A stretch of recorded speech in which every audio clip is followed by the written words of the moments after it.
Education will now come to order. Ms. McNamara, would you please call the roll? Dr. Spangler? Here. Mr. Payne? Here. Mrs. Davis? Here. Mr. Parks? Here. Mrs. Ellis? Here. Mr. Worthy? Here. Mrs. Williams? Here. Mr. Huff? Mrs. Thornton? Here. Thank you. At this time, you stand and join us in a moment of silent meditation, and we'll follow that with the Pledge of Allegiance.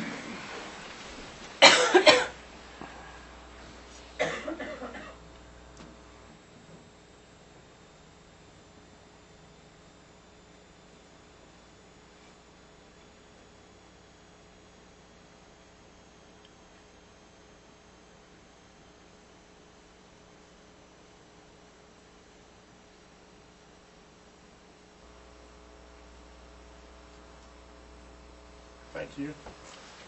I pledge allegiance to the flag of the United States of America and to the republic for which it stands, one nation, under God, indivisible, with liberty and justice for all.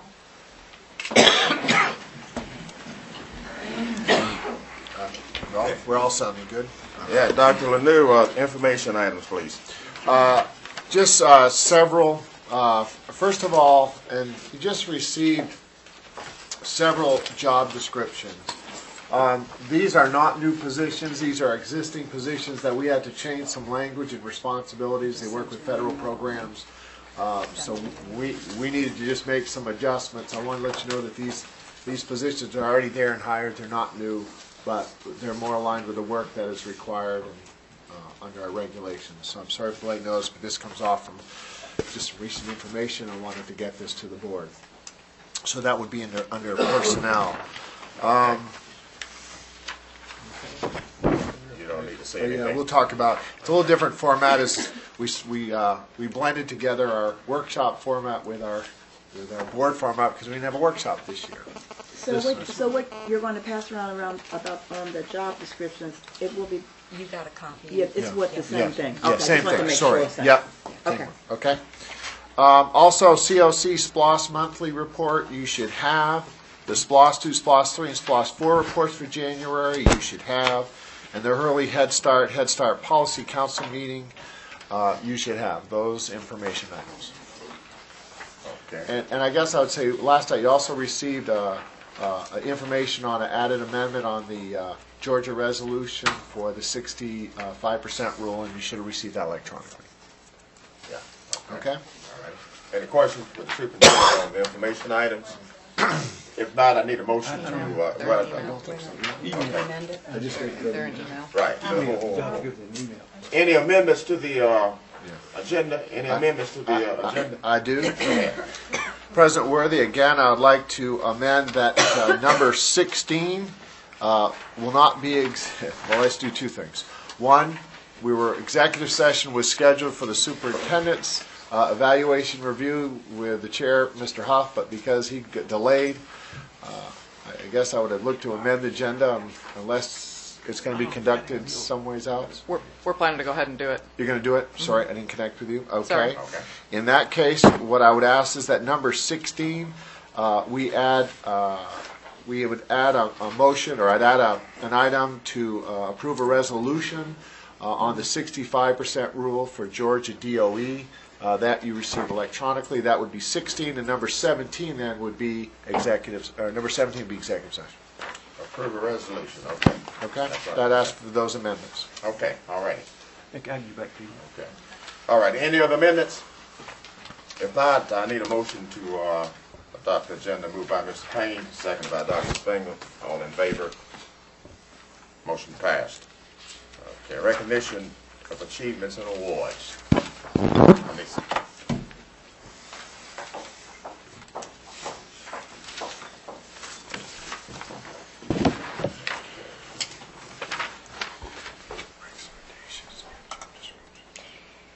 Good evening, Mr. President, Mr. Superintendent, and members of the board. I am pleased to recognize many outstanding individuals from the Clarke County School District tonight. Honorees, when I call your name, please come forth, accept your certificate, and shake the board members' hands. First up, March 18th through 22nd in Georgia is School Board Appreciation Week. And since tonight is our March board meeting, we will celebrate early in publicly saluting our school board members. As constitutional officers of Georgia, school board members are responsible for setting educational policies, employing school personnel, providing buildings and equipment, operating a transportation system, and disbursing school funds. As community leaders, school board members serve as advocates for the children in local public schools and must study, evaluate, and decide what actions are in the best interest of those students. And tonight we want to thank the board members for all they do. And so Dr. Spangler has the certificates, and I will call the board members' names. Dr. Denise Spangler, Mr. Vernon Payne, Ms. Linda Davis, Mr. Carl Parks, Ms. Sarah Ellis, Board President Charles Worthy, Ms. Carol Williams, Vice President David Huff, and finally Ms. Ovita Thornton. And a round of applause, please, for our board members.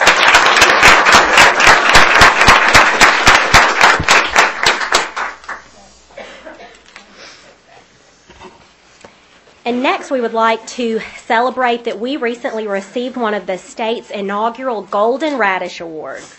And the Clarke County School District, under the leadership of Director of School Nutrition Paula Farmer, has been named an exemplary district pledging to implement farm-to-school programs with this Golden Radish Award. And the award was recently presented by State School Superintendent Dr. John Barge and Agriculture Commissioner Gary Black.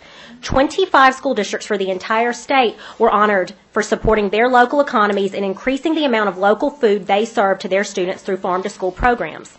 One reason we received this honor was that Paula immediately joined the pledge with Georgia Organics to help them reach their 5 million local and sustainable meals in school cafeterias. And for example, here in our school district, in 1 month, for example, earlier this year, students enjoyed ginger gold apples from Tiger, Georgia, watermelons from McRae, Georgia, and red mule grits from right here in Athens. Local and whole grain items are used at all schools in the district. Elementary menus even include a map showing where local foods served at least 3 days a month were grown. School menus also denote foods that are at least 51% whole grain, and there are at least 2 whole grain options every day.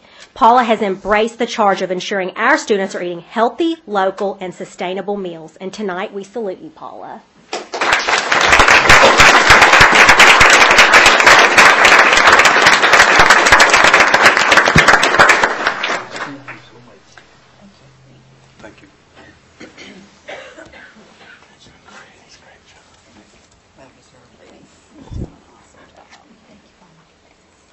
Thank you.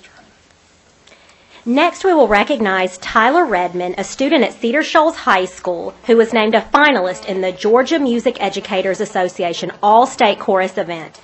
Tyler passed the final audition with a score of 91% on the exam, and he was chosen to sing at the senior men's choir at the state level. Tyler? Clarke Central? I'm so sorry, Clarke Central.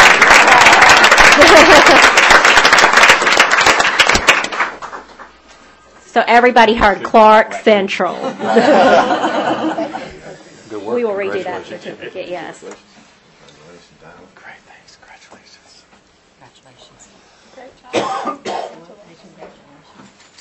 Congratulations, Tyler.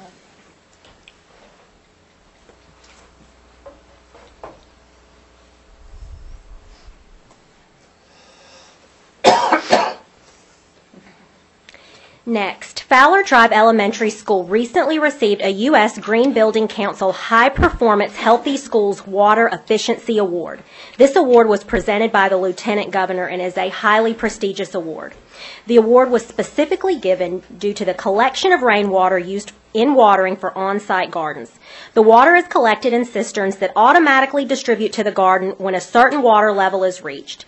Thus, the water stays and is useful on the Fowler Drive site rather than flowing through storm drainage systems off-site. The key ingredient, however, is how this system has become an educational piece for the Fowler students and staff. The physical location is near the science classrooms, so access and viewing by students isn't restricted. It's a very practical and sustainable solution. Tonight, we would like to recognize David Stubbs, and also the team from R.W. Allen is here. And when we notified David about this award, he said we have to recognize the team from R.W. Allen because they embraced that this was a teaching and educational tool as well. So we'd like to have David and Project Superintendent Tim Chasen come up to receive the award, and the team from R.W. Allen to please stand.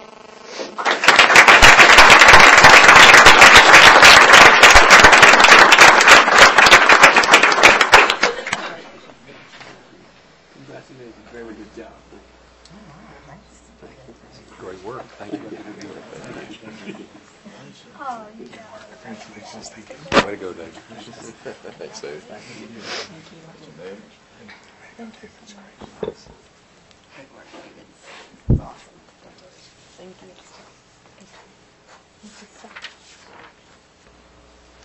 And next, we would like to recognize Cedar Shoals High School Band Director Dion Muldrow, as he was recently inducted into Phi Beta Mu, a non-political, nonprofit fraternity organized to promote fellowship among its members, to encourage the building of better bands and the development of better musicians throughout the world, and to foster a deeper appreciation for quality wind literature, and to encourage widespread interest in band performance.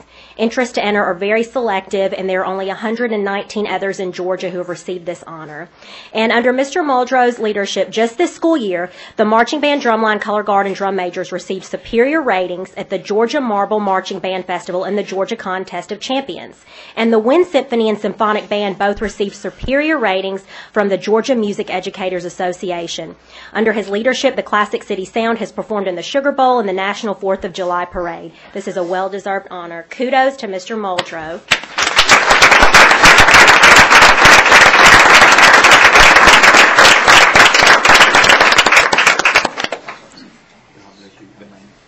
Awesome. Thank you. Congratulations. Thank you.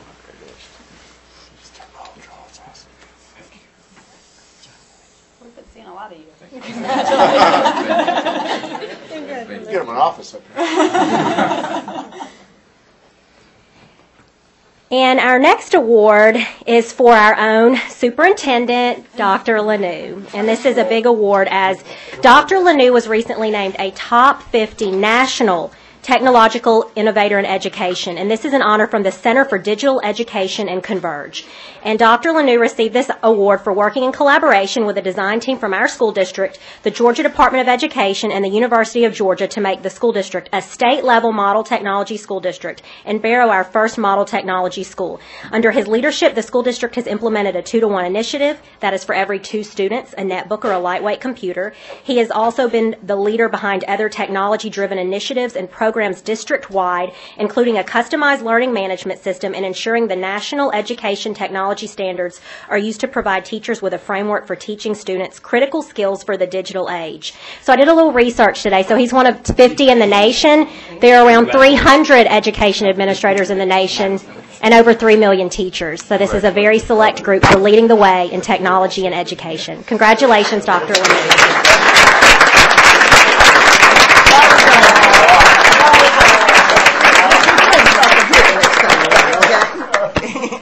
And no, he did not sign his certificate. And finally, we have this evening's 4-star awards for exemplary employees. And again, anyone can nominate our employees for an award: parents, colleagues, community members, students, anyone. And tonight, our first one is for Karen Brinkley, and she was actually a recipient for February, but was out on leave. And she is a nutrition supervisor at Fowler Drive Elementary School, and she was nominated for this award by school principal Anissa Johnson. And here's what Ms. Johnson had to say. Allow me to take a moment to express my sincere appreciation for Ms. Karen Brinkley. Ms. Brinkley is the nutrition supervisor at Fowler Drive Elementary School. She takes great pride in planning and preparing nutritious, healthy, tasteful meals for the students in our building. With the new fruit and vegetable program, we receive daily beneficial communication regarding the origin of unusual fruits and vegetables. She also takes time to share websites and recipes for the teachers to share with students and parents. Recently, we had a few changes to our schedule due to parent conferences and school-wide assemblies. Each change has been met with a smile and an immediate willingness to adjust the cafeteria operations. She has managed to establish a pleasant effect among her staff members as they work to efficiently carry out their daily duties and tasks. I am grateful to have her in our building. Karen? Well, thank you anyway.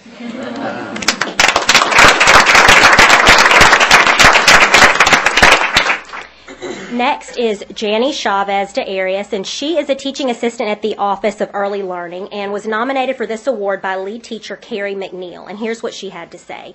Janie has been working at the Early Learning Center for 3 years. This year, she is a member of a completely new team with a completely new schedule.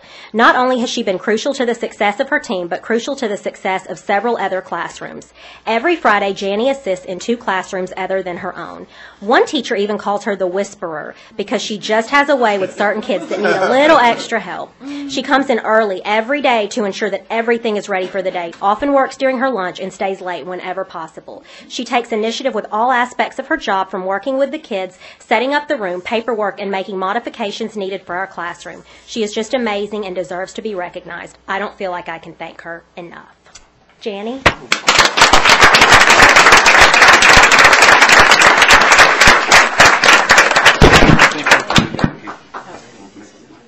Whisperer. I like it. Congratulations. That's great. Thank you. Congratulations. Thank you. Thank you for what you do. Thank you. Such a nice letter. Congratulations. Congratulations.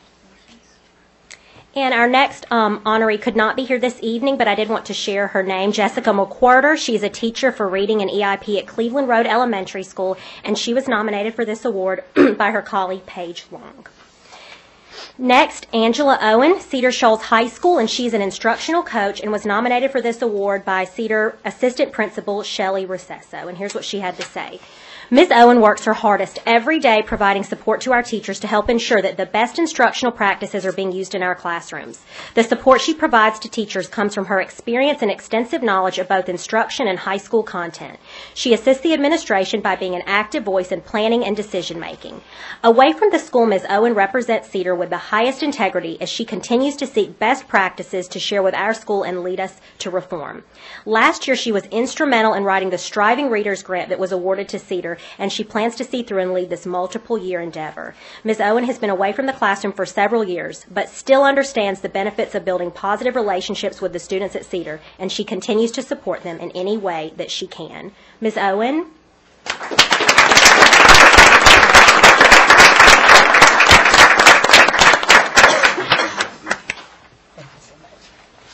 you.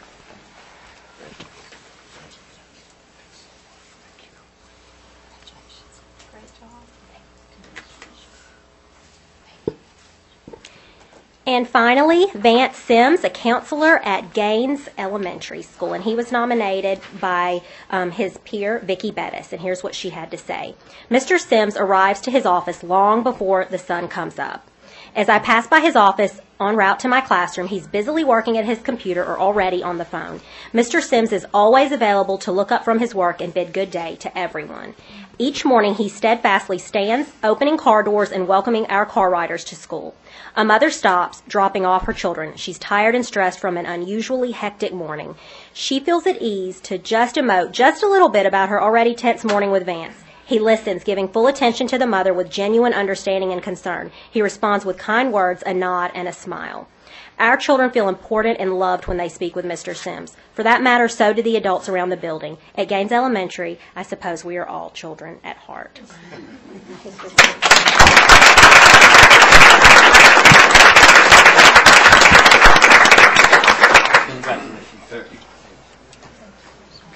Thank you. Great work. Thank you.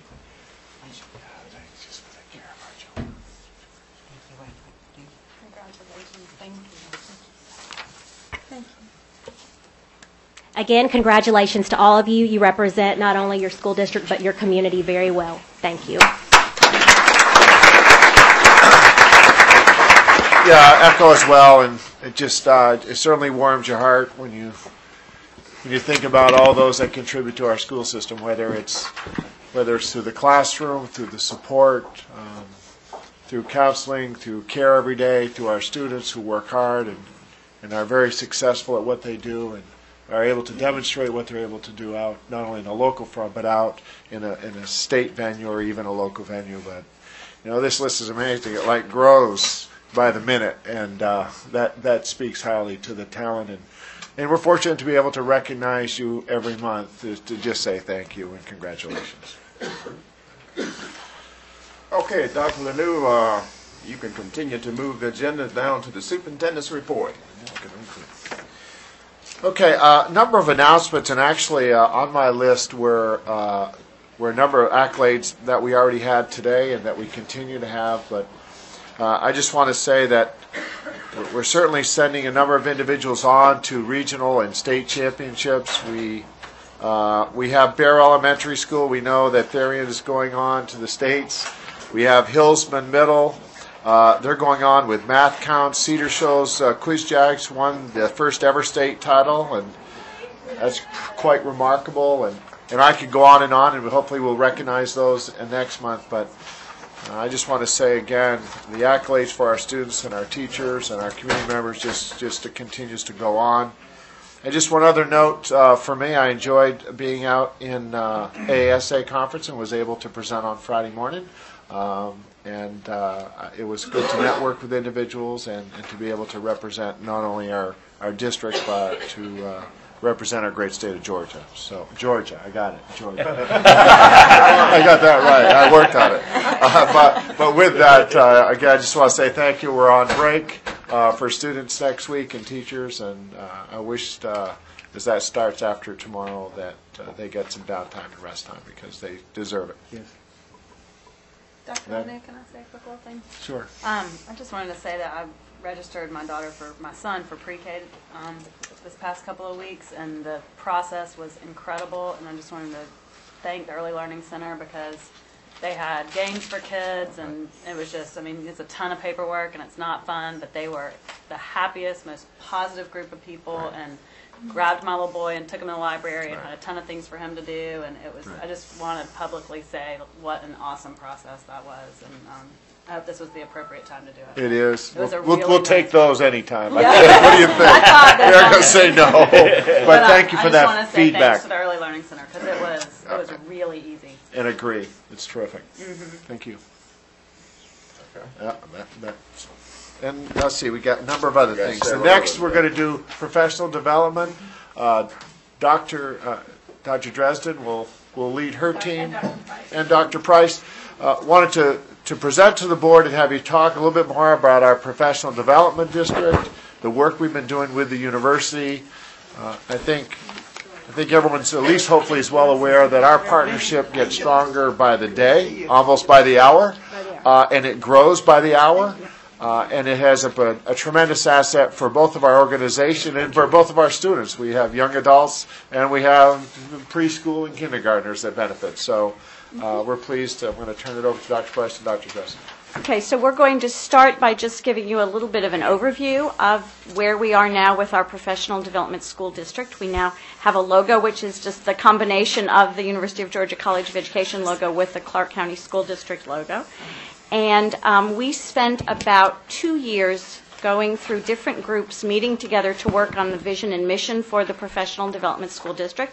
And so we're going to share that with you now. One of the handouts you have has on one side the vision and mission, and on the other side the steps we went through to develop that. But the vision is very simply that we, as the Clarke County School District and the University of Georgia College of Education Professional Development School District, aspire to transform education at all levels through a systemic, sustained, and comprehensive partnership. Our mission, then, is to improve the quality of education for all of our students. So that's from pre-K through graduate school at the University of Georgia, through a student-centered approach, again, for all those students, which fosters engagement in learning, interdisciplinary understanding and problem solving, critical inquiry and higher order thinking skills, authentic learning connected to real-world issues, and a sense of civic responsibility. And again, at this point, I want to reiterate that it's not the case that one person sat down and wrote this. There was a lot of people. There were many, many people involved in putting this together. And we intend to accomplish our mission by engaging in shared inquiry focused on teaching and learning, by facilitating the professional development of faculty in both institutions, by providing opportunities for clinically rich experiences in educator preparation, by sharing our expertise to innovate and to solve problems, and through integrated decision-making. And now I'm going to turn this over to Dr. Price to just talk about how that is aligned with the Clarke County School District's strategic plan. Okay, and before I go to this slide, I have to take you back to 2007, which is when I was hired. And at the time, Mr. Sims was the interim superintendent. And part of my responsibility was to figure out a way to strengthen the relationship between the school system and UGA. And we started meeting with, at the time, Dean Castanel, and started having these conversations. Out of that, and out of the poverty initiative with One Athens, came the conversation about opening a charter school. And J.J. Harris, at the time, was going to be new, and so we talked about incorporating the professional development school concept into that petition. And I remember Mrs. Thornton coming in front of the board to present that petition and talking about all the components of J.J. Harris, especially the professional development school, and you said, this is good for all children, so why aren't we doing this across the district? And I said, well, we're going to start here first, and if it works, we'll expand it. And you said, I'm going to hold you to it. I haven't forgotten that. And that was back, in 2008, 2009. We opened J.J. Harris in 2009. We opened it as a professional development school and a charter school. And of course, as you know, we're standing before you because it has been a success at J.J. Harris. So much so that we decided that we needed to expand the professional development school and become a professional development school district. And so that's what we're here to share with you, how we've been able to take the good work that is taking place at J.J. Harris and take that across the entire school district. And so I want to refer you to our strategic plan. And one of our strategic goals, strategic goal 1, is to improve the student performance to meet or exceed state performance level while eliminating the achievement gaps between student groups. And part of that is to provide job-embedded professional learning to ensure that teachers and school leaders employ research-based instructional practices. And I think through the partnership that we have with the University of Georgia, we have started to do that work, and I think we have really some great professional learning going on at the district level, but we also have it going on at each of our schools. And we're going to share with you how that is happening based on the different models that we have implemented. And I realized I didn't introduce myself, and I apologize for that. My name is Jana Dresden, and I'm a faculty member in the Early Childhood Program in the Department of Educational Theory and Practice, and I'm also the director of the Office of School Engagement and work to help coordinate from the UGA side our work as a professional development school district. So because we expanded from one school to many, we didn't have the capacity immediately to be equally involved at all schools. So what we came up with was a system with different levels of professional development school involvement. So Model 1, we have 4 models, and Model 1 applies to all schools in the district. That's why it's the outer ring. And there, school leaders from all schools work with the district-wide professor in residence on teacher evaluation, leadership, and support. Also, all schools in Model 1 have the opportunity to contract through the University of Georgia College of Education with individual faculty members to provide specific professional support around specific topics. Then we have Model 2 schools. They have everything that a Model 1 school has, plus we place clusters of student teachers or field placement students in those schools. Our Model 3 schools have everything that you would find in Model 1 and Model 2, and the additional thing for Model 3 is that we have a course, a UGA course taught on site at the school. And one of the handouts you have shows you all the courses that were taught just this spring semester from UGA at Clarke County Schools. And I think there are 23. I guess, as Dr. Linder said, it changes every day. It keeps growing and changing every day. Then our Model 4 schools have everything you would find in a Model 1, Model 2, or Model 3 school, and also have a professor in residence. And a professor of residence is a full-time College of Education faculty member who contracts for a period of 2 to 3 years to spend 50% of his or her time at one particular school. And so we'll talk a little bit more about that in a minute.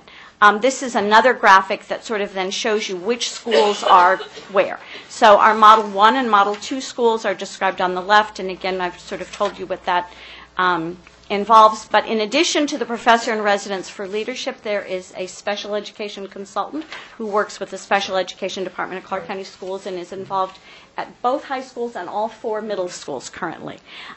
We also have a kindergarten project underway. I'm involved with that, as are a number of other faculty members working with all the kindergarten teachers in Clarke County.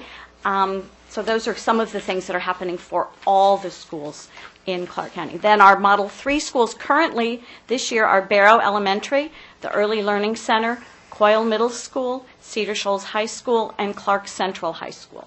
So all those schools have courses being taught on site. And our Model 4 schools have courses on site and a professor in residence, and those schools are J.J. Harris, which was our first school, Fowler Drive Elementary, Hillsman Middle, and Clark Middle.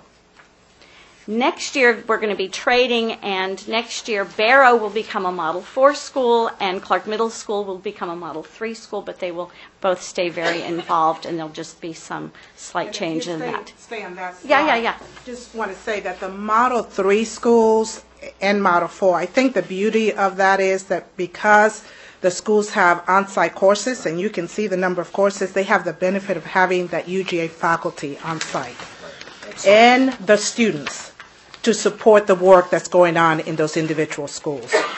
In addition to that, when you look at Model 3 and Model 4 schools, they are also sharing information with their colleagues that may not be in that Model 3, Model 4. And so they're leveraging that knowledge and expertise with other schools in the district as well. So we almost have half of our schools in those 2 models, but those schools that are not are still benefiting from the expertise that we have at Model 3 and Model 4 schools. And we have some of our faculty here with us, and we're going to let them talk for just a minute about the things that are going on at the schools. But the point I want to make is not only is it growing rapidly, but it is different at every school. We have been fortunate enough to create a model that is responsive to the needs of the children in the school, the needs of the teachers, the needs of the families, and also takes advantage of the different kinds of expertise we have at the university. So it looks different at every school. It may look different from year to year, but that is enabling us to create a really powerful and rich model that's working for all of the people involved. Okay, now I'm going to invite Erica Gilbertson, who's the project manager for our office, to talk a little bit. Thank you. Just want to share a few highlights. I hope you do take a minute to look over the brochure because we're really excited about that publication, and you'll see again how different this looks at every school, but how exciting it is at every school. Just this semester, we've had over 500 College of Education students either taking their courses at the schools or completing their field placements in student teaching. We've had 23 courses taught on site at the schools. We've had 16 faculty involved with teaching those courses, representing 6 of our 9 departments. And we have 6 faculty who are professors in residence currently.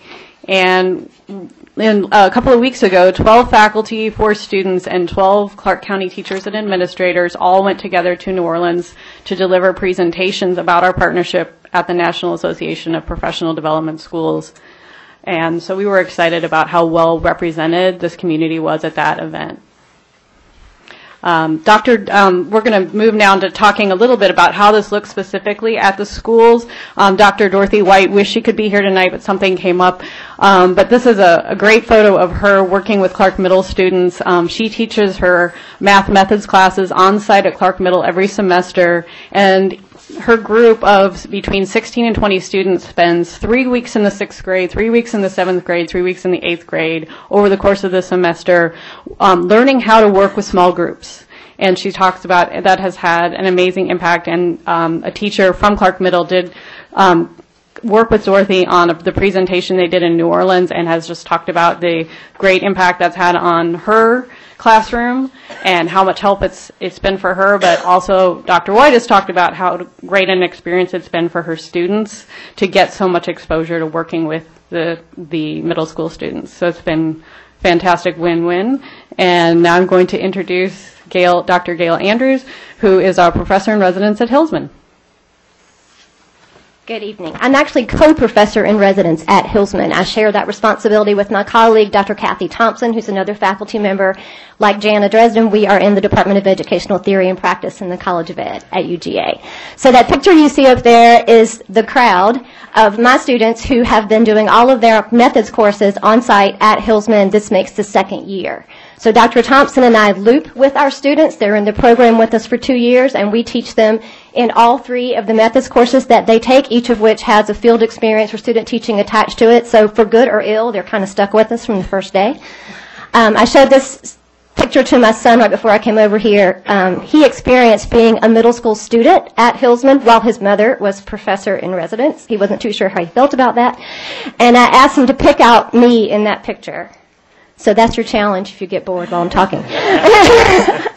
What's listed on the slide is, believe it or not, an abbreviated list of all the stuff that's going on at Hillsman in connection to the Professional Development School project.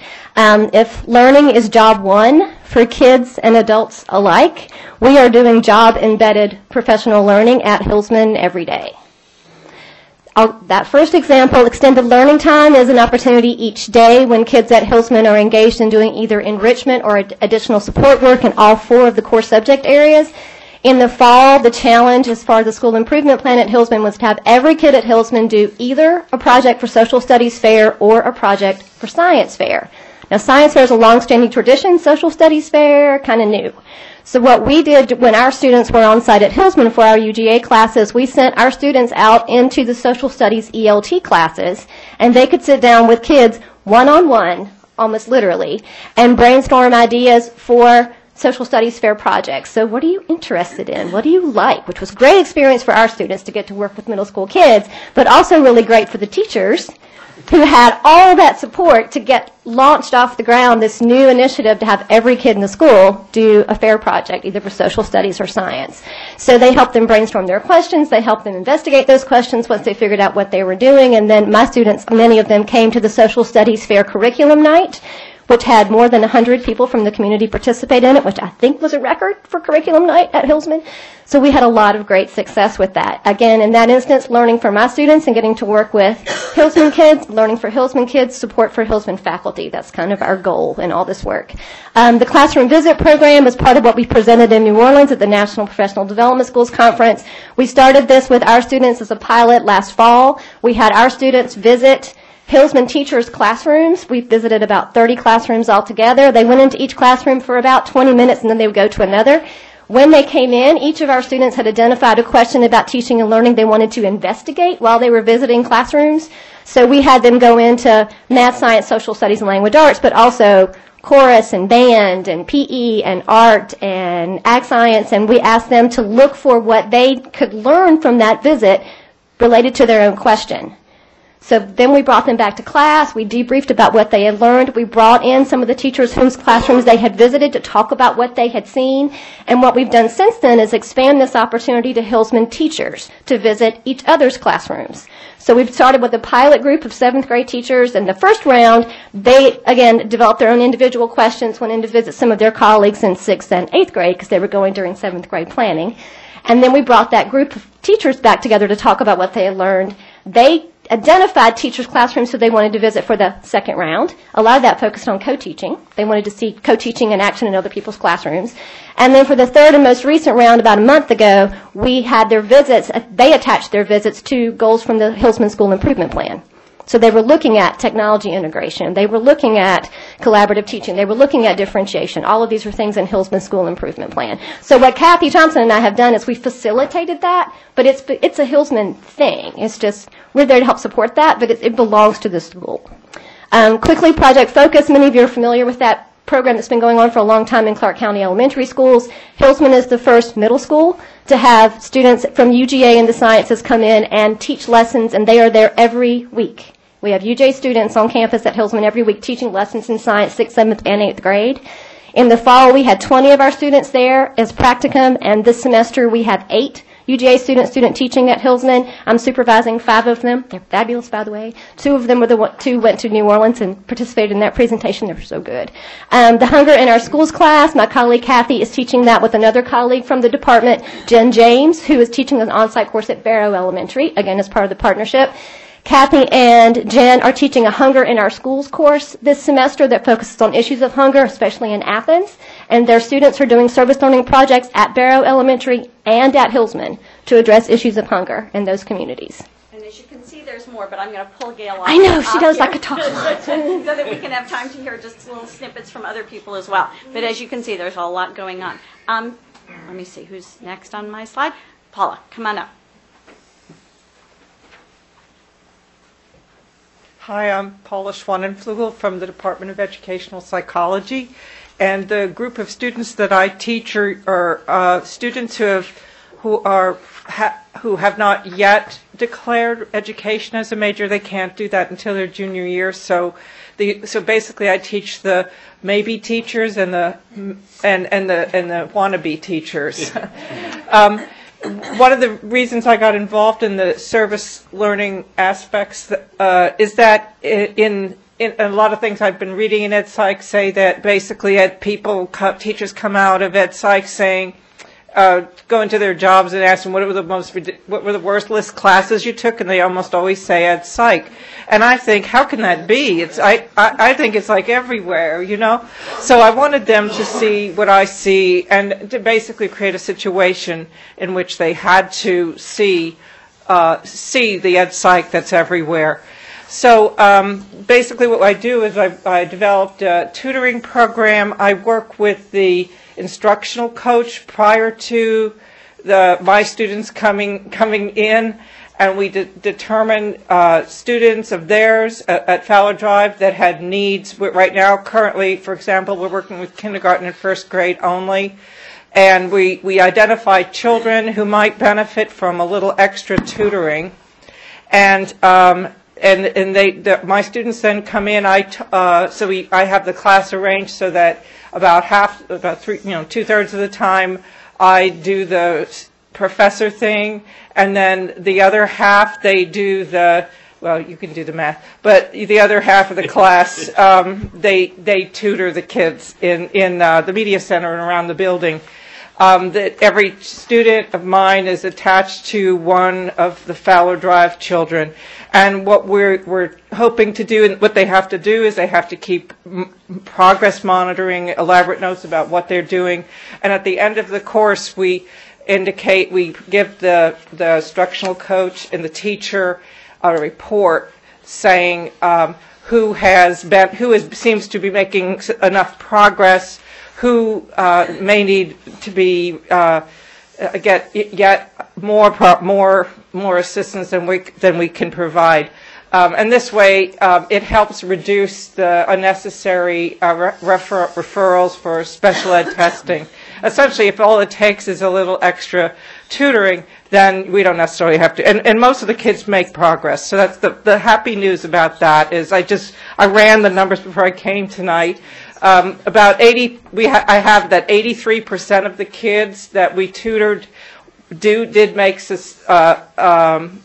sufficient progress in our eyes. The school has their own data, of course.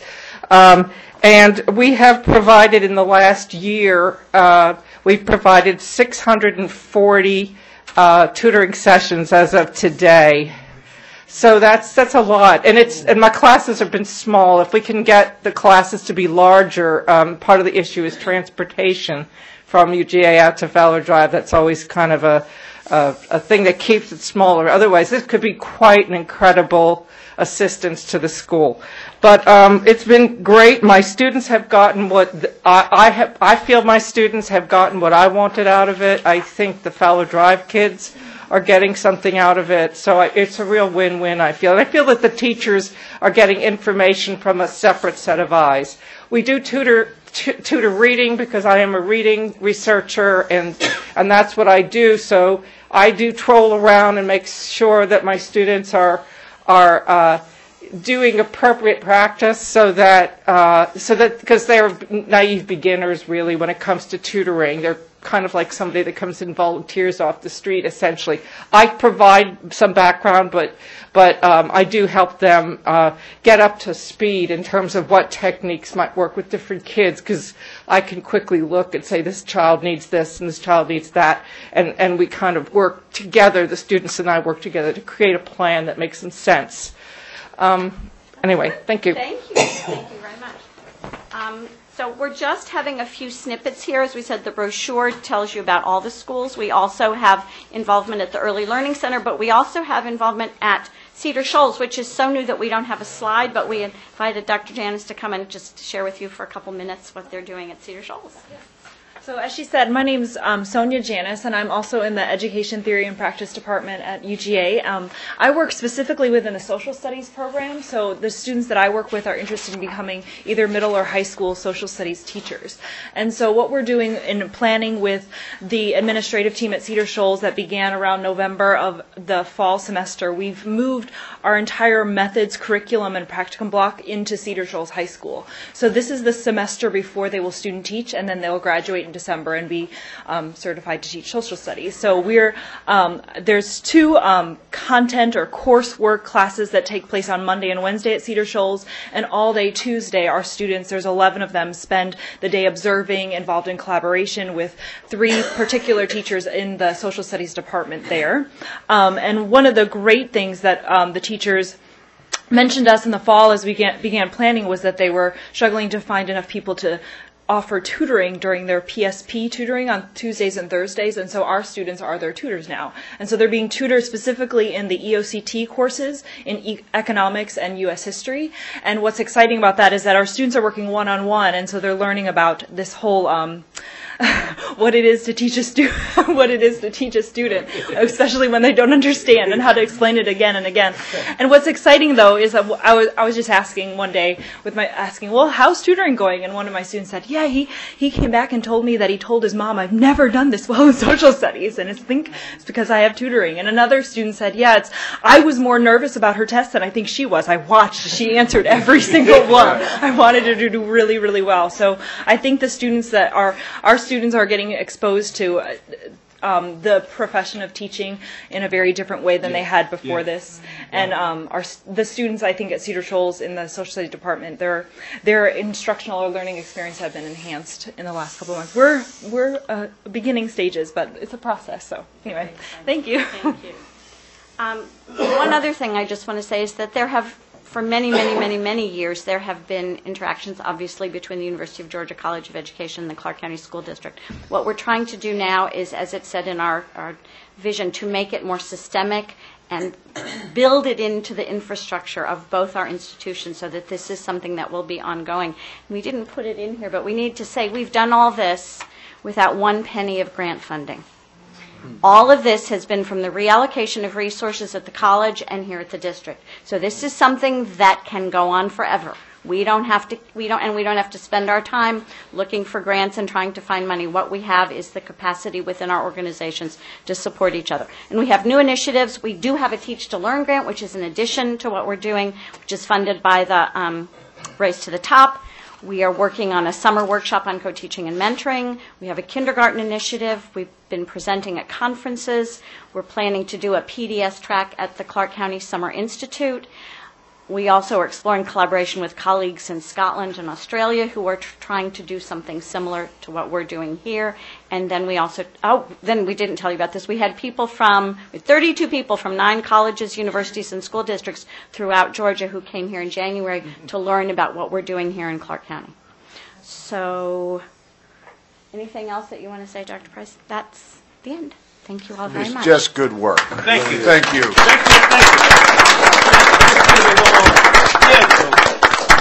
I wanted to make one comment here because I was going to ask a question and then all of a sudden it was mentioned about materials and methods of teaching, and I see that it was being taught at Hillsman, I guess at Clark Central, Cedar Shoals, and also at Clark Middle. But my point is this: I want to commend you all for teaching that course on campus because it makes it real. It's a vastly different experience teaching it at the middle school. I've taught these courses many times before, but teaching it with kids and teachers and having access to all the resources and human and otherwise that provides has been great. Thank you very much. And I can say before we leave, Dr. Ron Severo, who has worked closely, he's moved to a different position, but he's been a real linchpin with us in really organizing that. I want to publicly thank Dr. Severo for his work. Probably one of the most responsive individuals in terms of making connections, not just with the PDS, but from visits with the medical school to a whole different set of venues. And we wish him well in his new position. We welcome Dr. Jack Parrish, who you're familiar with, who will now assume that role and continue to work as our liaison. But this has been even larger. Just recently, we have worked with the State Department as a technology school. I know I had a conversation with Dr. Spangler about creating a context to work with pre-service teachers and creating digital learning environments and using new tools. Through that conversation, we already have a meeting with the State Department and the university that's coming up in May. So now we're collaborating not just between us, but now we have a state entity as we move together. And I know those conversations would not have occurred, would you, Dr. Price or Jana, if not been for the kind of work that's happening now. And by the way, that conversation to make it happen, or at least to initiate it, took about 10 minutes. Before it might have taken weeks. So, it's just, thank you. Yes, I think that's the SPOS bond resolution. Yeah. You ready? Okay, next is, I'm going to turn over a very familiar face, Mr. Benton. You're just sitting on that side of the table.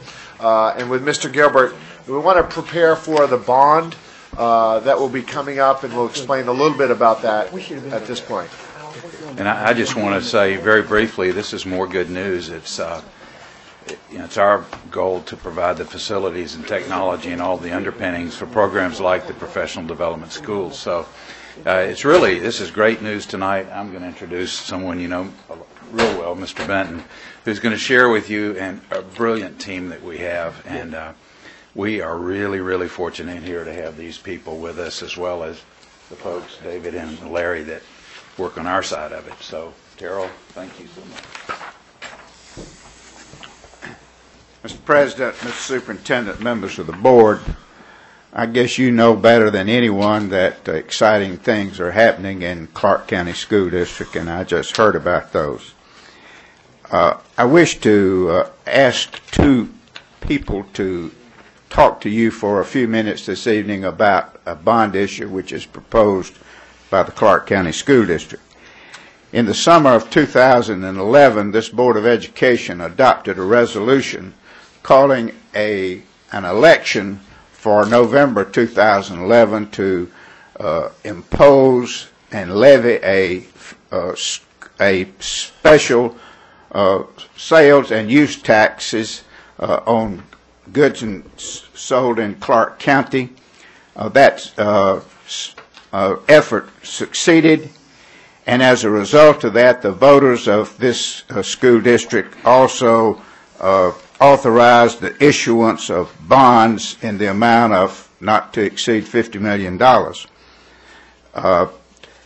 The purpose of the meeting this afternoon is to give to you information concerning a resolution which you will consider on March 20th at 8 o'clock in the morning at a special meeting of the Board of Education, and you have a copy of a proposed resolution with you. First, I'll introduce to you Todd Barnes. Todd Barnes is a representative of the underwriter Robert W. Baird and Company. Todd is a native of Athens, having moved here when he was 10 years old, attended Gaines Elementary School, Hillsman Middle School, and a graduate of Cedar Shoals High School. Todd will talk to you about the process that's taking place in the issuance of bonds, and will give you an opportunity, if you have any, to ask questions concerning the issuance of bonds. Todd? Thank you, Terrell. It's great to be with you tonight. It's always good to come home to Athens, and appreciate every opportunity, and always a pleasure working with you. Before I get to the matters at hand, just had a couple of quick flashbacks. It was good to see the Cedar Shoals Band being recognized. My older brother was the very first drum major for the Cedar Shoals High School Band in the fall of 1972, and very proud he was of that. And then hearing Hillsman mentioned, and much to the shock and dismay of my parents, in the 7th grade at Hillsman, which I believe at the time was called a social science fair, I chose as my research topic venereal disease. My parents didn't know whether to disown me or what, but I managed to win at the local level and go on from there. but my parents sort of hung their heads in shame throughout most of that. But anyway, on to the matters at hand. It is good to be with you and to talk about the process. It's been 5 years since the district has sold bonds, and about half of you, I believe, were not around at that time. So before we got to the business of approving a resolution 2 weeks hence, I want to be sure to bring you up to speed on what's been happening and what you'll be approving 2 weeks from now and in the process that's been taking place. So over the last, of course, Ted and David and their team have kept you apprised of the projects and the things that will be going on. What we've been doing over the last several weeks is first and foremost putting together what we call a preliminary official statement. You might think of it as a prospectus or an offering document that will ultimately be sent out to investors. It describes the school district, describes the bonds that are being issued, the projects that are being financed, talks about the sales tax that provides the security to repay those bonds. So that document, with the collaboration of Larry and others here at the district, put that document together. It was also used to sell bonds. You must have a credit rating on the district, and so we've been through that process and submitted this information to Moody's Investor Service in New York, and this past Monday had a conference call with the analysts there, and they have come back with their credit rating on the district, and there's actually 2 ratings being issued associated with this transaction, and you have a copy of their report that was just issued yesterday. The first rating is the rating on the district itself, and that rating is a AA2, which is an excellent rating. AAA rating is the highest. The state of Georgia is AAA, and there are a handful of local governments in the state who are AAA, not many. AA1 is next, and then AA2. And of all the 30 years that I've been working with the district, this is the highest credit rating on the district has achieved. So you ought to be commended for that. This report sort of highlights the strengths that go into that. They look at a number of things. The dynamic nature of the community, and certainly the university plays a key role in that.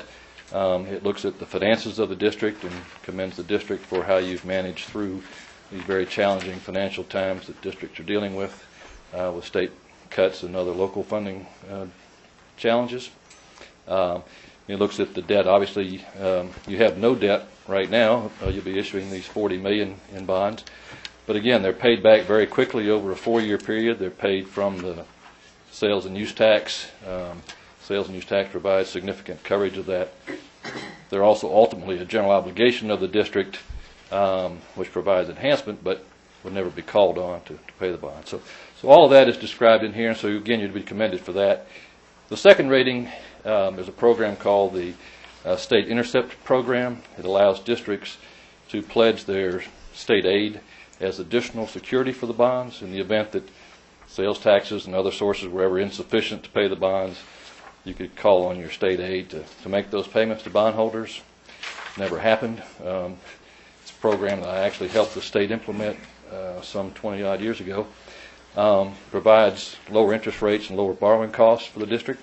So you have a AA1 rating from Moody's based on that Intercept program. So together you have a very highly rated bond. They'll be very well received in the marketplace. Investors right now placing a great deal of preference for highly rated bonds and short bonds, and so you have both of those things, so they should be very well received. So again, you have that report. So what will happen going forward between now and the 20th when you come back together? We will be sending this document out to investors. We'll be doing some pre-marketing with our customers. And then on the 19th, we will go to market, have an order period that morning, and sell all 40 million of the bonds and lock in the interest rates at that time. And then we will communicate that information to Carol Mason here at Alston & Bird to go into the resolution that you will all be adopting on the 20th. Just to give you just a quick update, as it stands right now, the market again is very favorable, and so we're expecting that the sale of the bonds that you should incur a net interest cost of less than 1% on the transaction. So it's a very favorable time to be borrowing money And of course, the lower that interest cost, the more sales and use tax dollars that will be going into projects as opposed to paying interest. So we'll sell those bonds, come back, have you adopt that. Then we'll proceed to a closing on or about the 27th of the month. The money will be delivered into the accounts and can begin the process of funding those projects. So Carol is going to walk you through the bond resolution, but before we do that, are there any questions that you have? And I would just make a note that we had information that we have a called meeting that was sent out. That's on the 20th, that's before a hearing. We had to find the time. It had to be within a day or 2 days of getting this together, and that seemed to be the most appropriate would be to have a called meeting before a hearing. So I believe it's set at 8 o'clock on the 20th. So that's what that date is. We appreciate you accommodating that. With bondholders, we have to do that within a pretty close time period after having gone to market with the bonds. We appreciate your willingness to do that. Any questions for Ms. Barnes? I just want to thank you for all your hard work that you've done for us over the years. And your prognostication have always been better than the weatherman. That's a low bar to meet, but I appreciate it. Thank you, Mr. Payne. Thank you, Todd, for that presentation. Todd has helped this school district with its financing with SPLOST and with bonds for a period of 30 years, and we're indeed grateful to him for the assistance he has given to the school district. I'd now like to introduce to you a friend of mine and who has helped us for at least the last 20 or 25 years with special local option sales tax initiatives and with the issuance of bonds, Carol Mason of the firm of Austin and Byrd in Atlanta. Carol, between the time we issued the last bonds and these bonds, left Austin and Byrd to go to Washington to work in the Justice Department.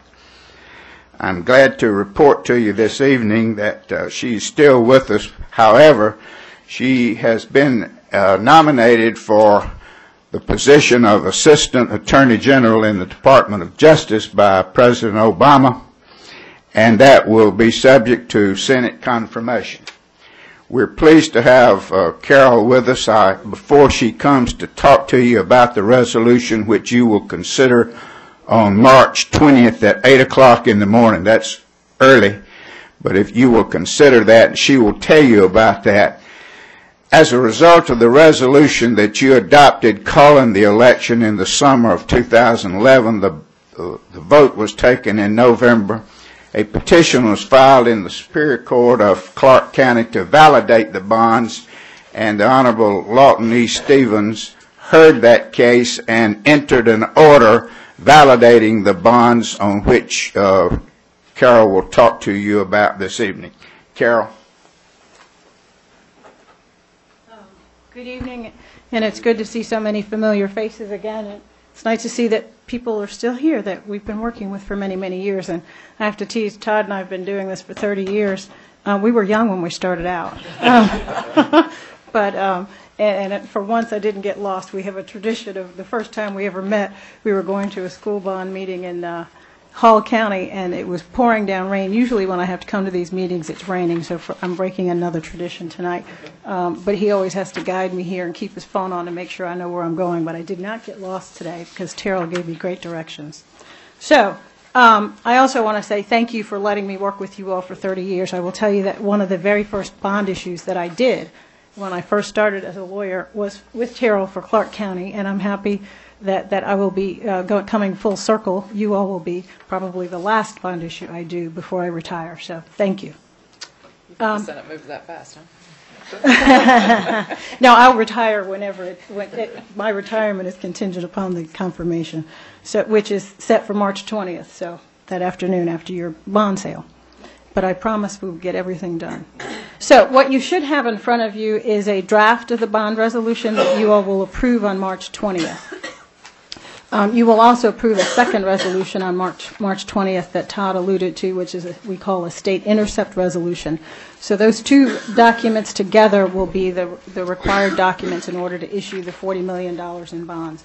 As Terrell explained, you authorized the issuance, or the voters approved the issuance of up to $50 million, but after consultation with Dr. Lanou and Ted Gilbert and your staff, you decided at this point it's only necessary to borrow $40 million to fund the projects that you authorized in that resolution. And what you will use the bond money for is to fund all of the projects at existing schools. When you decide to proceed with the building of the new elementary schools, that will come out of the remainder of the SPLOST proceeds for what we call pay-as-you-go projects.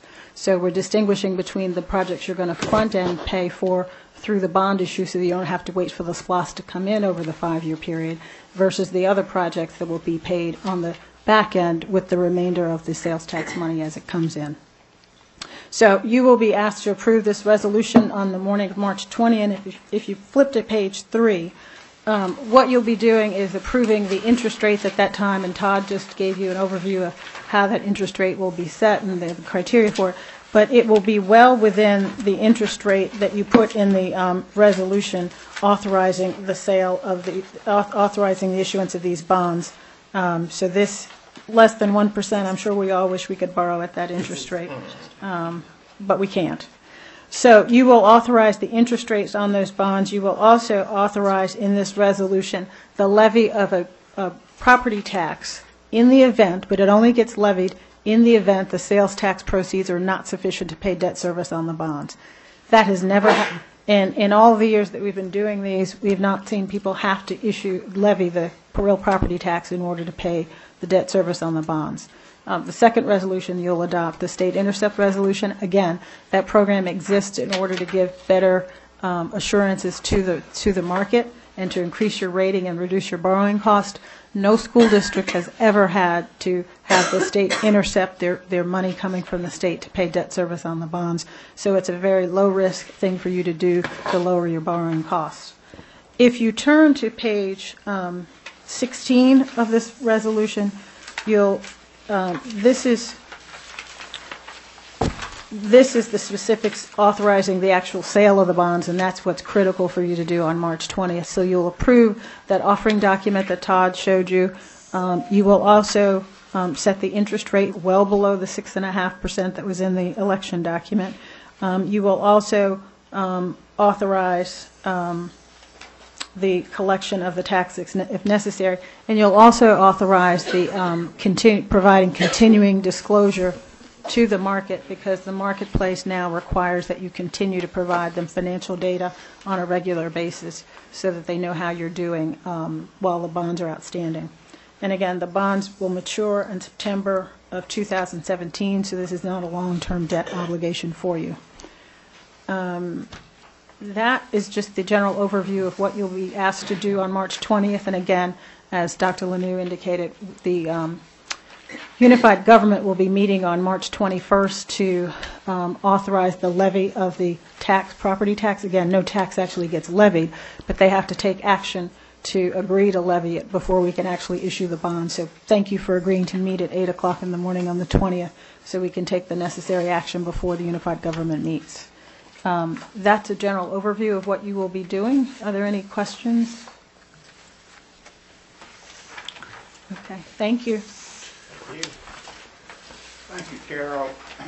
Carol will have delivered to my house, the bonds will be sold hopefully on Tuesday the 19th. Carol will have delivered to my house on the evening of the 20th the interest rate and all of the things that need to be filled in the resolution which you will receive. Again, and I know you've heard it enough, but again I urge all of you to try to be here on the morning of March 20th at 8 a.m. I think you'll be out of here before 8:30 because there is a hearing at 8:30 which all of you are not involved in, but hopefully all of you can be here at 8 o'clock. Thank you very much, Mr. Superintendent. Thank you. And I know it's been long. I have one more. It's Chief Jones, and I'll ask you just to give a brief update of where we are in the process, but not obviously a comprehensive report in terms of our work with the Clarke County Police Department. Good evening. Good evening. At the urging of Dr. Lanou, myself and the district administrators met with the Athens Clarke County Police Department to determine that we had the best procedures in place as far as safety and security in our schools. In that meeting, we determined that all of our schools needed to be assessed to see what vulnerabilities each school had. And we've done those assessments at all the schools, and we found that we have protocols in place, we have procedures in place that are fine, but not all schools fit into one protocol. So what we're going to have to do is to go back and make individual plans for each schools, and even down to individual classrooms as to what might or what needs to happen in an emergency situation. At this time, all of the assessments are done. The police department, the Athens Clarke County Police Department, is writing the reports. When they're done with those reports, they're going to come back to us, and then we'll meet again, and we'll decide at that time, based on those assessments, what changes we'll need to make. I'll say that, again, our protocols looked good, but again, not being able to determine what type of an incident is going to happen, which is what our protocols have been based on in the past. If something happens, this is what we're going to do, but we can never determine what's going to happen in a particular situation. So we don't want to put ourselves in a box and have teachers to have students in places that might not be the safest positions to be in an emergency. Great. And so as soon as that work is completed, we'll bring that for a more full report in terms of the implications. One, our protocols, and if there are any structural implications or impact for modifications in our facilities. Okay. That question I had, Ms. Thorne. I guess I have two. How are teachers or staff directed in handling fights or any kind of fight? That would be the best thing, because I just found out that Rick Dunn actually got his foot broke or leg broke trying to break up a fight. So is there a rule?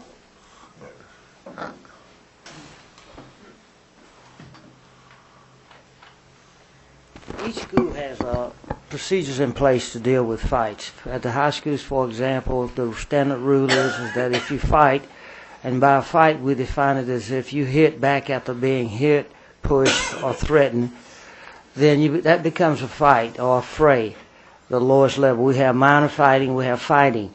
The general rule at the two high schools is that if you are involved in a fight, whether you started or not, but participated in it, you are suspended from school for 4 days. You are then invited back, you have a conference with the parents and the students, and you're given a contract that puts you on probation in case those behaviors happens again. And the punishment is escalated depending on how many times you're involved from that point on. But do staff get involved to separate a fight, or do we wait for the SRO? In a lot of instances, the staff choose not to wait for the SRO. If they feel like the student could get hurt, then particularly the male faculty members will try to get in there and separate it. A lot of times they know the students, they can call them by name, they try to de-escalate the situation or calm them down. Mr. Dunn happened to be in a situation where it was early morning before staff members had arrived, and only he and Mr. Gertz were there at school. And so he intervened, and in the process of doing that, he slipped. The student that he was trying to separate fell on him, and he ended up breaking his leg. Okay. My other question is about, I was at, I think, Cullum Ferry in Watkinsville, and I think someone told me we have it here at some of our schools. They have the, I guess it's called Identikid, where if you come into a school, you key in, and other than your visitor's pass, which prints right out, it also takes a picture of who you are, and and I thought it was really helpful for people who pick up kids from school. So do we have? I know we do something in the district. We have the the electronic signing, and I know at one time we talked about putting the canvas. I think we have the same thing. We do. Is that at all the schools? Oh, he said he got it. They're at Winterville Elementary, okay. Some schools have a more enhanced system, but they all have the identity. Say that again, I please. believe that some have a more enhanced system, some have more features than others, but they all have a feature. So everybody has something, Right. even though it might. Base model. Okay. We have all of it. Okay, thank you. Okay. All right. That does it for me. I'm good. Okay, That ends our report. That ends my report. Thank you, everyone. We're down to D, recognition of visitors. We have one speaker this evening. I need to read a statement before that person would come and speak. Speakers would be limited to 3 minutes. A yellow caution card would appear when 1 minute remains, and a red card will appear when the time expires.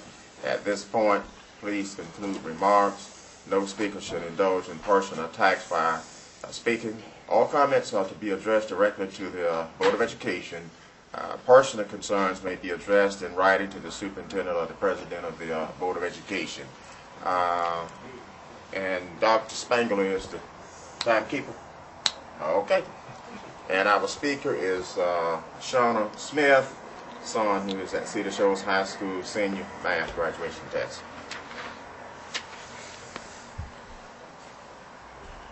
Thank you for allowing me to speak tonight. I have to start out by saying I'm not a public speaker, but I'm here. Probably my most important role is trying to be an advocate for my son. My son is a senior at Cedar Shoals High School. He has had a tumultuous educational road. Hasn't been easy for us. He has Asperger's syndrome. And I'm going to try to get through this without crying. He has multiple physical problems, including blindness in one eye also. When he started kindergarten, he started in Madison County and attended Madison County schools from kindergarten through 4th grade. He was in special education class that entire time. We moved to Clarke County the summer before he started 5th grade. With the help of his wonderful teacher, Donna Morris, in this wonderful school district, she caught him up to grade level work in a normal classroom over the course of 2 years.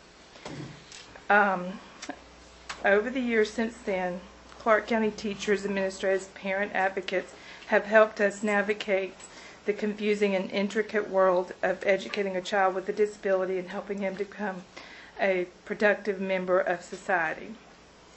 At times, we were literally at the school more than he was. Josh is a success story that parents and teachers strive for.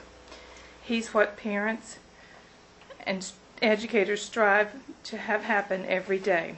I'm happy to say that Josh is doing well and recently has been in the top 1/3 of his class at Cedar Shoals. Throughout his high school career, he's never failed a class. He's worked very hard. Sometimes we resorted to bribery as extra motivation to have him work, and he's earned several cruises as a result. But he's worked very hard and earned them. And as he's approaching graduation, and the only thing standing in his way, walking across the stage as a Cedar Shoals graduate, is the math graduation test. We've been told various things about our options, but most recently we were told that if he does not pass the math graduation test, he will not be allowed to graduate with his friends or graduate from Cedar Shoals. We're being told the only option is for him to withdraw from Cedar, enroll in Faith Academy, and graduate from Faith Academy. He's poured his heart and soul into Cedar Shoals, and we as parents don't feel it's right to take his entire high school career and throw it away. And I hope that some of you can help us see that his 18 years of hard work hasn't been in vain. Thank you for your time. Thank you, Mrs. Smith. Okay, we're down to board reports, but I spoke with Mr. Payne earlier. He's going to do that next time. Am I correct on that, Mr. Payne? Yes, I had my iPad broke down about a week ago, and I just got it back yesterday afternoon late, and I had 190-something emails, and I worked on it all day trying to get them squared away, but I didn't get them. I didn't get all of them. So you see, I'm not dressed for a board meeting. I came to a workshop and found out that we were having a board meeting. So I would hope that you would go through that material, and anything that you have, let us try to discuss it. And Ovita was concerned about our working with the 5 categories that GOC will be working with. And Ovita, if there is something you or any board members feel that need to be changed, that you don't agree with, let us be able to talk about it in our next board meeting. Yeah, I've looked at the website they sent out. Okay, Dr. Lanou, the action items? Action items, it would first be minutes of previous meeting. Okay, minutes of the previous meetings are, okay, Mr. Payne, moved by Mr. Payne. We got a second on that, second by Ms. Davis. Any questions pertaining to the minute? Hearing none, all in favor? Motion passed. Thank you very much. Recommend approval of the financial report for January. Okay, I need a motion for approval of the financial report. Moved by Dr. Spengler. Got a second on that? Second by Ms. Williams. Any questions pertaining to the financial report? Any questions? All in favor? Thank you very much. Motion passed. Number 3 will be 2 parts. First, I asked to remove from the table the policies, regulations, and exhibits as defined on our agenda. Okay, I need a motion to remove these items from the table. Okay, moved by Dr. Spengler, second by Mr. Payne. All in favor? Okay, thank you very much. Dr. Lanou. First, I'll ask, are there any questions on the regulation? As you know, if they're given no questions, I will put that regulation. Does it need a vote? Or the exhibit? Are you down to? No, I'm still on number 3. I asked that we approve the policies that were just removed from the table. Okay, I need a motion to approve these policies that were just removed from the table. Need a motion. Moved by Mr. Payne, seconded by Dr. Spengler. Any questions pertaining to the policies that you just removed from the table? Any questions? All in favor? Thank you very much. Okay. And number 4, it was just kind of an odd piece because we know that regulations aren't voted on, but we put them on the table. So I thought to keep with our procedure, I'm going to ask that we waive the rule for this particular regulation. Then I'll ask if there are any questions about it. And if there's no questions, it will go in as a regulation. And this really deals with summer school. It's just a criteria for moving and evaluating students to move forward because we don't do summer school like we have in the past. We need to modify some of the language. Would that be correct, Dr. Price? Right. It talks about at the middle school level that if they fail 2 or more courses, they have to go to summer school. And we don't have a summer school program, so we had to change that language. They will be required to go to Saturday school. Right. And that's during the school year. But it allows some flexibility for us to provide the supports versus just go to summer school. Yeah, well, so I guess the first I'd ask that we suspend the rules and not put this regulation on the table. Okay, I need a motion to suspend the rule. Okay, moved by Mr. Payne. Got a second on that, second by Dr. Spengler. All in favor? Okay. Now I just asked if there are any questions. Was anybody opposed? No. I'm just abstaining because I really didn't read it. Yeah, sorry. So are there any questions? Given no questions, we will put this regulation into effect. Yeah, well, I'm so glad that there is a way out. Even though you don't have summer school, there's a Saturday program and other programs that they can participate in order that they can graduate. And that's good. Okay. All right. Therefore, we'll move on. Number 5 is to appoint a GSBA delegate and alternate for the summer conference and delegate assembly. And last year it was Mr. Worthy, or Mr. Payne and Mrs. Thornton. Okay. Item 5, folks, that's appointing GSB delegate and alternate for GSBA summer conference. And that's going to be held in Savannah. And both Mr. Payne and Mrs. Worthy and Mrs. Thornton are registered. Yeah, I'm all confused again. When I usually go, I go as the delegate, and then you kind of vote for me or vote for that position earlier. Or was that the... you go as an alternate. You go with Mr. Payne as the delegate. Yeah, as the alternate. So are we doing it again? Is this a different vote? No, it's every year. It's every year. Okay. It's every year, and usually the district director is the delegate, and they choose someone else to be the alternate. Yeah, okay, I'm good. I'm good. Alrighty. So Mr. Payne and also Ms. Thornton. Okay. Need a motion for approval. Moved by Ms. Davis. Got a second on that? Seconded by Ms. Ellis. If you don't have any questions, all in favor?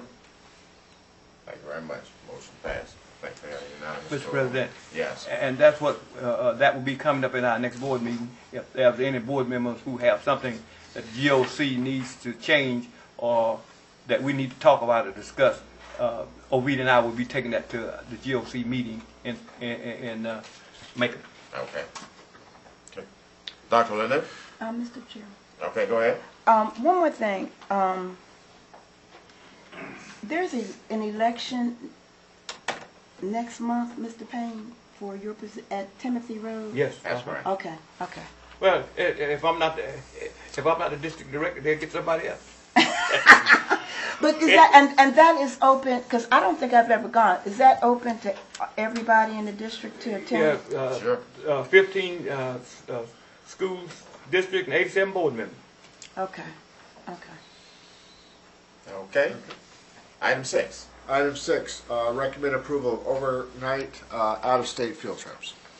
Okay, overnight out-of-state field trips. Moved by Ms. Davis, got a second by Ms. Williams. All in, well, questions? All in favor? Thank you very much. Item 7. Item 7 is an update on the 2013-14 calendar.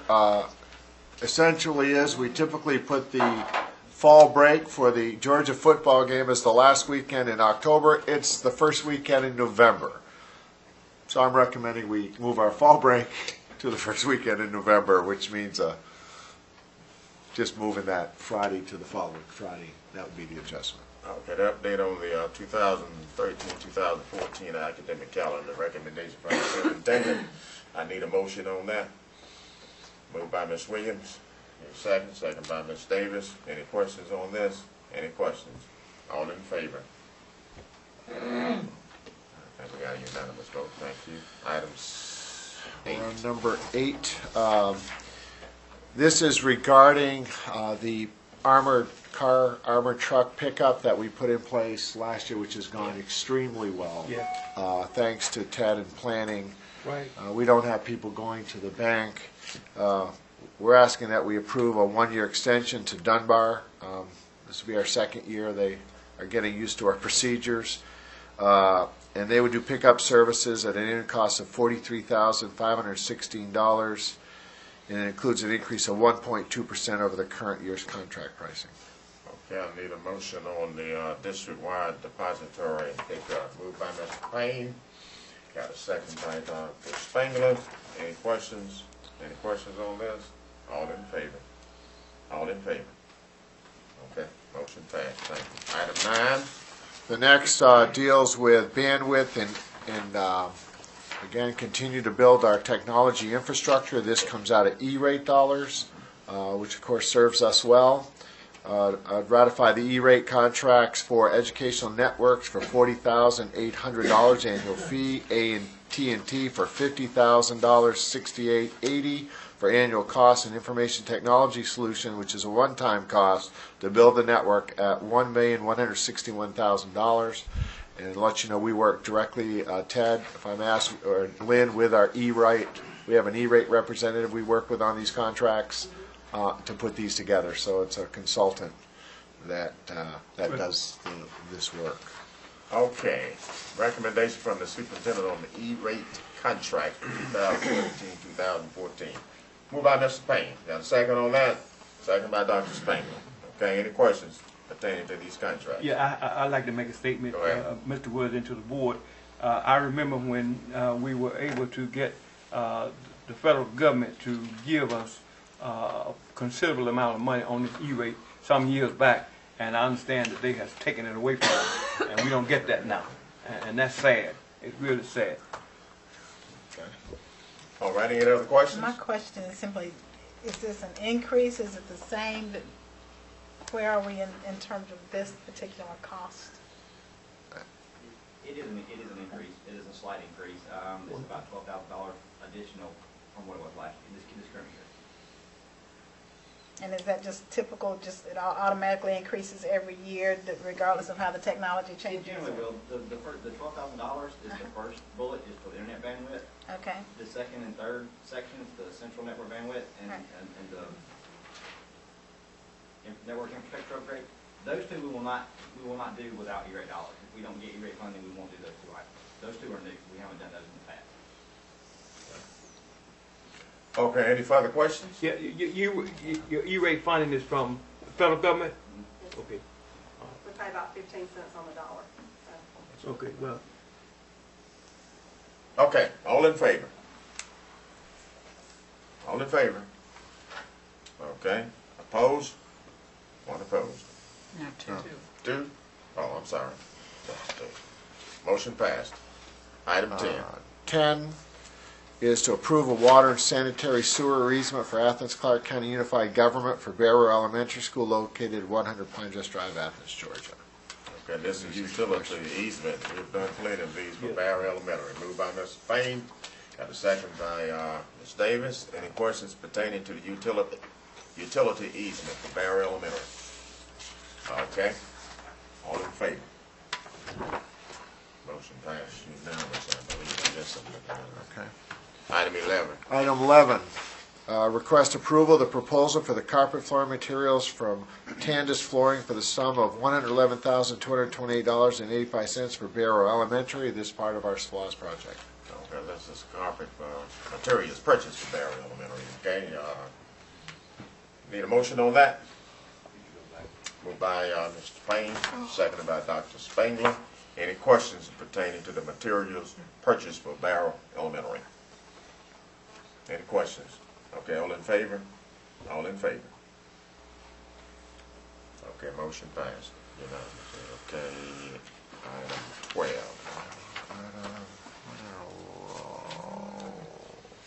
We're out of order. Something's out of order here. Yeah. Number 12. 12 is competition field upgrade, so that's probably going to be 13. Replacement wireless controller. 12 is before the materials purchase. All right, which yeah, okay, let's do competitive field upgrade. And that's number 12. 12. Right. No, this, okay, it's okay. Let's do number 12. I reckon approval of the award of the competition field upgrades, and this is around the football field that we use for other, for soccer. That's to replace the turf in the middle of the field for $24,000, $24,071. Okay, and that's for Clarke Central. Yes, that's Clarke Central. I want to make sure.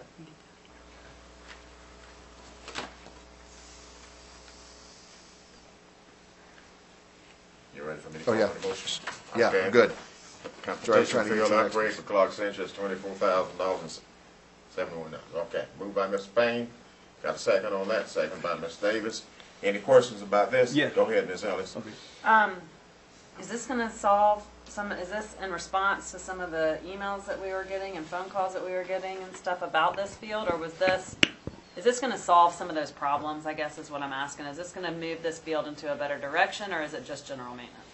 No, this is a better direction. This is putting a specific type of sod, the Bermuda sod that's been designed for this, from number to number, essentially the middle two-thirds of the field. And yes, it's to specifically address that problem.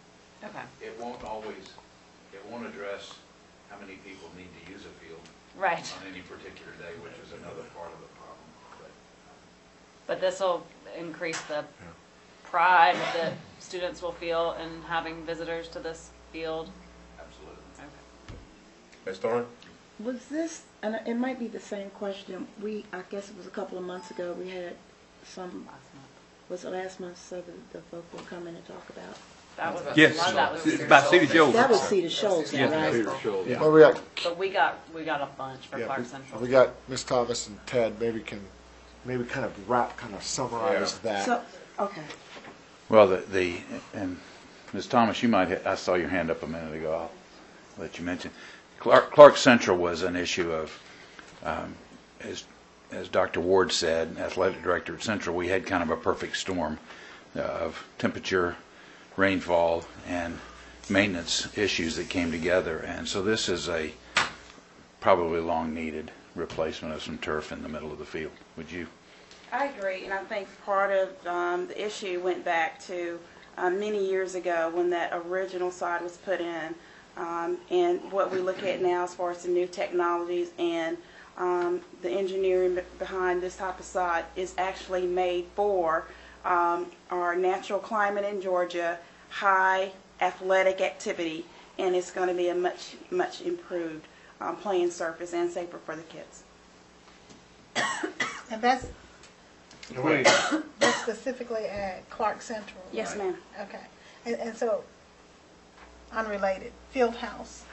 Is there a plan, is there a master plan to address this litany of concerns that they have at Clarke Central? Yes.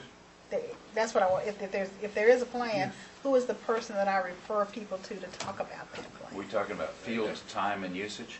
That and a field house and the terrain, the safety of the neighborhood. I just have a whole list that they've given me.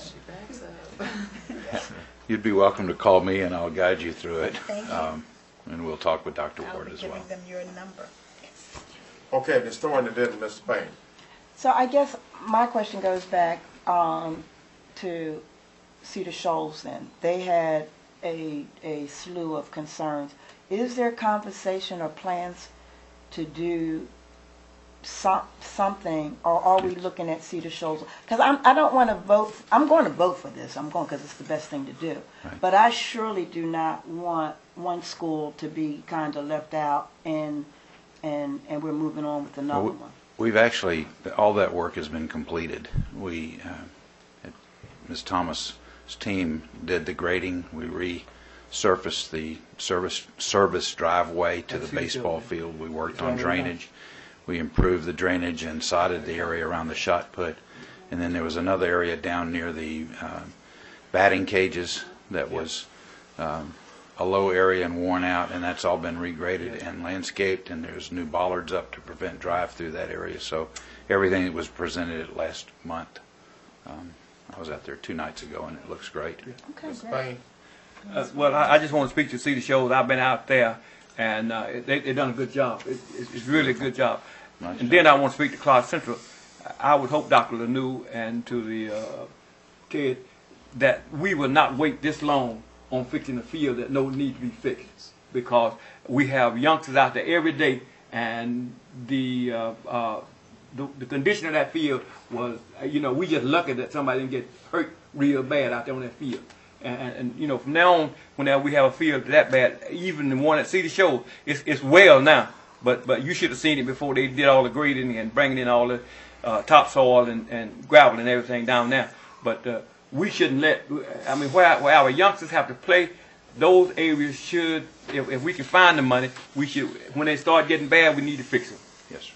Or shut them down. Ms. Williams, did you have anything on that? No, I would echo what Mr. Payne was saying. My question was, why did they get in that condition without an overall maintenance plan that we shouldn't have a parent or somebody from the public be the one to go by and let us know. We should have an ongoing maintenance that we don't have those kind of conditions. Right, I totally agree, and I think part of what we have worked very hard with both athletic directors is to have planned downtime for the fields, because with anything that's growing, you have to have rest time, and with the number of our athletic teams, everybody needs practice time, and we have community groups that use those fields. And I think we have been able to come up with a really, really good plan for us to do our maintenance, plan for games, and also let the community have access to it. Right, because we keep hearing this over and over about the baseball, soccer, all of the facilities, and it just needs to be an ongoing eyes from your department on that. I understand. Thank you. Okay, any other questions before we call for the vote on the competition field at upgrade at Clarke Central? Any other questions? Okay, all in favor? Okay, all righty. Unanimous vote, motion passed. Item 13. Approve the purchase of a wireless controller for Barrow Elementary from Information Transport Solutions, amount of $22,197, and that's using existing technology funds. Okay, replacement of the wireless control system at Barrow Elementary. I need a motion on that. So moved by Dr. Spangler. I need a second on that. Second by Ms. Williams. Any questions? Any questions? All in favor? Okay. One opposed? One opposed. So we got motion passed. Item 14. 14 is approval of the memorandum of agreement between the Clarke County School District and the University of Georgia for a Professional Development School District project entitled Professional Development School Collaboration. Summer 213 is presented. That's part of the professional development initiative that you heard tonight. Okay, a recommendation from the superintendent. Let me read over this again. Memorandum of agreement between the Clarke County School District and the University of Georgia Professional Development School District. Okay, moved by Mr. Payne. Got a second from Ms. Davis. Any questions? Any questions? Go Mr. ahead. President, to Dr. Lanou, I'm just so proud of our superintendent and the work that he has done in order to bring this about for Dr. Price and whoever worked on this.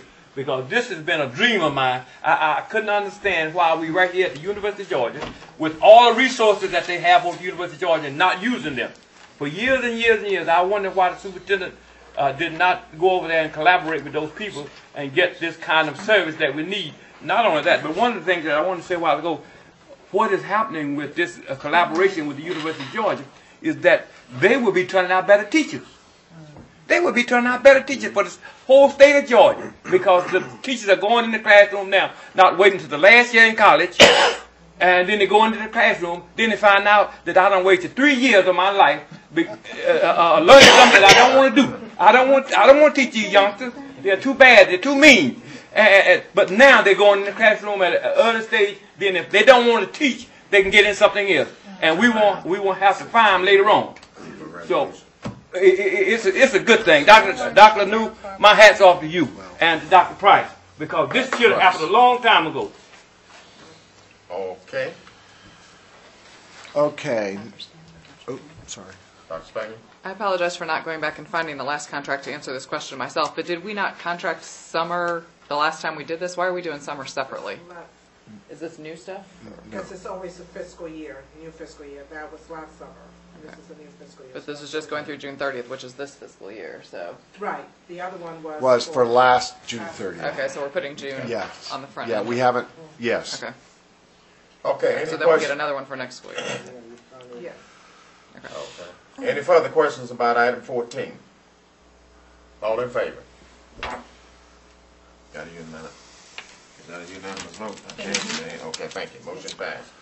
Dr. Lanou? Then we have number 15, recommend approval of personnel recommendations, job descriptions, and addenda. Did you do the resolution? I was going to do that. Next. After. Go Yeah. ahead. Okay. Yeah. I'll do that after. We are approving the personnel recommendation now from the superintendent, because we're going into executive session. We're going to let him go home. Yes. Okay? Okay, the personnel recommendation from the superintendent there, and you also have some job descriptions here. Okay? Yes. All righty, need a motion. Moved by Ms. Davis. Okay, got a second from Ms. Williams. Okay, all in favor? Thank you very much. Okay, now the resolution. I'm sorry. Right, that's okay. We got it. 16 was approve a resolution for hardship waiver as indicated above. Every year it waives the 65% rule. We just got this sort of catching up with this, got this from Mr. Hamill, and asked that we approve this resolution. Okay, the resolution here to be approved, waiving the 65% rule. We all understand what we're talking about, what's that 65% rule? Need a, would you explain it? Would you like to, Mr. Hamill, would you like to please explain? Instruction. That's a good question. Every year when we submit the information to the state through the DE46 process, they run several tests on the information. They have a list of items that they apply against the 65% to see if you spent money equivalent to QBE funds above 65%. And every year, we've been coming in about 60. 2 years ago, we came in 61 this year. We did meet the 2% rule where we increased it by 2%, but there is some qualifications where you can exempt yourself. Of all the qualifications out there right now, the only one that we might meet is the graduation rate, or our graduation rate is higher this year than the state. My understanding is something called the Cohort 4 results have come in, but they haven't been finalized.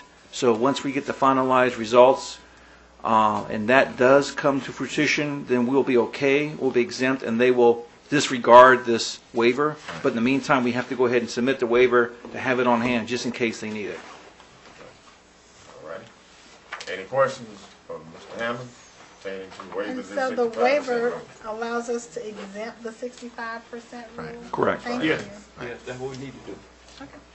Otherwise, we have to go back and figure how we spend 4% more of our budget. Absolutely. That's right. You don't want to have it. Okay. All right. Any further questions on that? Okay, all in favor? Thank you. Motion passed unanimously. Okay. Okay, now, would recommend an executive session. In this case specifically, it would be a discussion on the superintendent's evaluation. That's correct. All righty. Moved by Mr. Payne. Second from Ms. Davis. All in favor? I'm not voting no. Okay. All right.